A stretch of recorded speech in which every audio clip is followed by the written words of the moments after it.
অন্তর্বর্তীকালীন সরকারের সঙ্গে আলোচনায় প্রস্তুত আওয়ামী লীগ।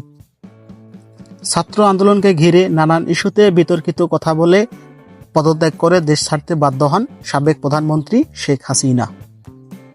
হাসিনা পুত্র জয় বলেন, বাংলাদেশে এখন একটি বিশৃঙ্খলা চলছে, সারা বাংলাদেশে ভাঙচুর হচ্ছে, আওয়ামী লীগের অনেক নেতাকর্মীদের ওপর হামলা চলছে, শহরে অনেক লুটপাট হচ্ছে।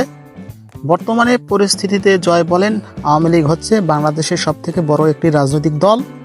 আওয়ামী লীগ এখনো মরে যায়নি। 5ই আগস্ট দুপুর 2টা 30 সাবেক প্রধানমন্ত্রী শেখ হাসিনা যখন দেশ ত্যাগ করে ভারতে নয়াদিল্লিতে তার মেয়ের কাছে গেলেন, তখন শেখ হাসিনার ছেলে জয় বলেন তার মা আর রাজনীতিতে ফিরবে না। জয় আরও বলেন, আওয়ামী লীগ বাংলাদেশকে স্বাধীন করেছে, আওয়ামী লীগকে শেষ করা সম্ভব না। বাংলাদেশে গণতন্ত্র প্রতিষ্ঠা করতে হলে আওয়ামী লীগকে প্রয়োজন বলে দাবি করেন জয়। সাবেক প্রধানমন্ত্রী শেখ হাসিনার পুত্র জয় বলেন, আওয়ামী লীগের নেতাকর্মীরা আপনারা সাহস নিয়ে দাঁড়ান, আমরা আপনাদের সঙ্গেই আছি। বর্তমানে অন্তর্বর্তীকালীন সরকারের সঙ্গে আলোচনায় প্রস্তুত আওয়ামী লীগ। জয় বলেন, আওয়ামী লীগ একটি জঙ্গিবাদ ও মৌলবাদ মুক্ত গণতন্ত্র চায়।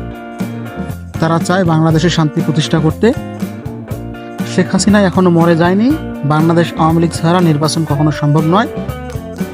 জয় আরও বলেন, আমরা শুরু থেকে এখন পর্যন্ত বাংলাদেশের সঙ্গে ছিলাম, বাংলাদেশের সঙ্গে আছি। বঙ্গবন্ধুর আওয়ামী লীগ দেশকে স্বাধীন করেছে, তাই আমরা কোথাও যাচ্ছি না। সাবেক প্রধানমন্ত্রী শেখ হাসিনা এখনো মরে যায়নি। বাংলাদেশ আওয়ামী লীগ ছাড়া কখনো নির্বাচন সম্ভব নয়। বাংলাদেশ আওয়ামী লীগ ছিল, বাংলাদেশ আওয়ামী লীগ আগামীতেও থাকবে। হাসিনা পুত্র বলেন, শেখ হাসিনা এখনো মরে যায়নি। বাংলাদেশ আওয়ামী লীগ ছাড়া নির্বাচন কখনো সম্ভব নয়। বাংলাদেশ আওয়ামী লীগ ছিল, বাংলাদেশ আওয়ামী লীগ ভবিষ্যতেও থাকবে। এই বলে